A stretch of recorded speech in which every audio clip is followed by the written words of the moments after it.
পুরো এক সপ্তাহের স্কুল টিফিন আইডিয়া উধাও। কেন তো জানেনি, ভাইয়ের বিয়ে ছিল আর আমরা সেখানেই গেছিলাম। মিঠাইয়ের অনেক দিন স্কুল কামাই হয়ে গেছে। চলুন আজকে সোমবার, মিঠাইয়ের স্কুলে যাওয়ার জন্য খাবারের থালাটা গুছিয়ে দিই, তারপর টিফিনটা গোছাচ্ছি।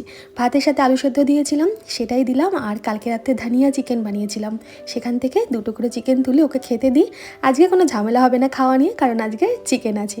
এদিকে টিফিনের জন্য আমি একটা কুকার নিয়েছি, বা যে কোনো একটু ডিপ পাত্রতে এইভাবে 4টে ডিম দিয়ে তাতে হাফ জল দিয়ে একটু লবণ দিয়ে দিলাম, আর ওপর থেকে একটা তারের ছাঁকনি দিয়ে দিলাম। একবারে কাজ সারবো বলে এই পদ্ধতি অবলম্বন করলাম। এমনভাবে আমি এই রাঙা আলু আর মটরশুঁটিটা ভাপাবো যাতে এই জলটা কিন্তু রাঙা আলুর সাথে না ঠেকে যায়, একদম নিচের দিকে জলটা থাকবে।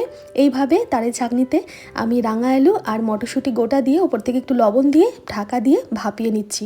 15 মিনিট এইভাবে ভাপাতে দিলে আমাদের একসাথে ডিম, রাঙা আলু, মটরশুঁটি সব কিছু সেদ্ধ হয়ে গেল। ঘরে অনেক সবজি ছিল বলে আজকে টিফিনে আমি এই রাঙা আলু আর মটরশুঁটি সেদ্ধ দিলাম, সাথে ডিম সেদ্ধ দিলাম।